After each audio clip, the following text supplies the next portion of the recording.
नमस्कार, the truth story channel में आपका स्वागत है। आज हम बात करेंगे माँ गंगा के अवतरण की पूरी कहानी और माँ गंगा की पूजा की विधि और कैसे करें माँ गंगा को प्रसन्न। तो आइए जानते हैं। गंगा की धारा इतनी तेज थी कि उनके सीधे धरती पर आने का मतलब था तबाही। तब भागीरथ ने एक बार फिर तपस्या कर भगवान शिव से मदद की गुहार लगाई। गंगा दशहरा के अवसर पर जानते हैं कि आखिर माँ गंगा का अवतरण कैसे हुआ और क्यों सदियों से लोग इनकी पूजा अर्चना करते आ रहे हैं। प्राचीन काल में एक राजा हुए जिनका नाम सगर था। सगर एक प्रतापी और शक्तिशाली राजा थे। राजा सगर के अश्वमेध घोड़े को देवताओं के राजा इंद्र ने पकड़ लिया और घोड़े को कपिल मुनि के आश्रम में बांध दिया था। उधर अश्वमेध घोड़े की तलाश में राजा सगर के 60,000 पुत्र निकल पड़े। जब उन्होंने मुनि के आश्रम में घोड़े को बंधा देखा तो आश्रम पर ही धावा बोल दिया। इसी समय तप में लीन कपिल मुनि की आंखें खुल गई, क्रोधित उठ गए। मुनि की आंखों में ज्वाला उठी और सगर के 60,000 पुत्रों को पल भर में राख कर दिया। राजा सगर के एक और पुत्र अंशुमान को जब इस बात का पता चला, उन्होंने कपिल मुनि से अपने भाइयों की आत्मा के उद्धार की प्रार्थना की। तब कपिल मुनि ने उन्हें बताया कि अगर पवित्र गंगा का जल भस्म हुए सगर पुत्रों पर छिड़का जाए तो उन्हें मुक्ति मिल सकती है। अंशुमान ने बहुत कोशिश की, लेकिन वे अपने भाइयों को कपिल मुनि के कोप से मुक्त नहीं करा सके। बाद में उनके पोते राजा भगीरथ ने अपने पूर्वजों की आत्मा की शांति के लिए तपस्या करने का बेड़ा लिया। पूर्वजों का उद्धार करने के लिए भगीरथ ने कठोर तपस्या की और आखिरकार गंगा को धरती पर आने की उनकी प्रार्थना को स्वीकार करना पड़ा। अब सवाल था कि गंगा धरती पर आए कैसे। गंगा की धारा इतनी तेज थी कि उनके सीधे धरती पर आने का मतलब था तबाही।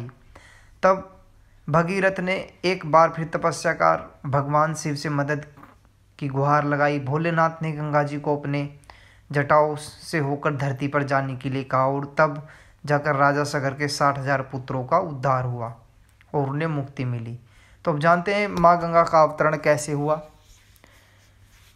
भगीरथ आगे आगे जा रहे थे और गंगा उनके पीछे चल रही थी। राजा भगीरथ पतित पावनी को गंगोत्री से लेकर गंगा सागर तक गए।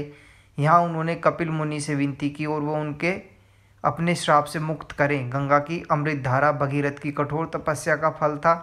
मोक्षदायिनी माँ गंगा को धरती पर देखकर महर्षि कपिल प्रसन्न हुए। उन्होंने सगर पुत्रों को अपने श्राप से मुक्त कर दिया। गंगा की पौराणिक महत्व क्या है। माना जाता है गंगा श्री विष्णु जी के चरणों में रहती थी। भागीरथ की तपस्या से शिव ने उन्हें अपनी जटाओं में धारण किया। फिर शिव जी ने अपनी जटाओं को 7 धाराओं में विभाजित कर दिया। ये धाराएं हैं नलिनी, हृदयिनी, पावनी, सीता, चक्षु, संधि, सिंधु और भागीरथी। भागीरथी ही गंगा हुई और हिंदू धर्म में मोक्षदायिनी मानी गई। गंगा को माँ पार्वती की बहन भी कहा जाता है। इन्हें शिव की अर्धांगिनी भी माना जाता है और अभी भी शिव की जटाओं में इनका वास है। गंगा दशहरा का महिमा जान लेते हैं क्या है। गंगा दशहरा का पर्व ज्येष्ठ शुक्ल दशमी तिथि को मनाया जाता है। माना जाता है कि इस दिन गंगा का अवतरण धरती पे हुआ था। इस दिन माँ गंगा स्नान, गंगा जल का प्रयोग और दान करना विशेष लाभकारी होता है। इस दिन गंगा की आराधना करने से पापों से मुक्ति मिलती है। व्यक्ति को मुक्ति मोक्ष का लाभ मिलता है। गंगा दशहरा के दिन किसी पवित्र नदी या गंगा नदी में स्नान करें। घी में चुपड़े हुए तिल और गुड़ को या तो जल में डालें या पीपल के नीचे रख दें। माँ गंगा का ध्यान करके उनकी पूजा करें, उनके मंत्रों का जाप करें।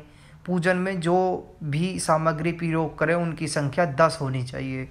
विशेष रूप से 10 दीपकों का प्रयोग करें। दान भी 10 ब्राह्मणों को करें, परंतु ब्राह्मणों को दिए जाने वाला अनाज 16 मुट्ठी होना चाहिए। धन्यवाद। जय गंगे माँ। हर हर गंगे।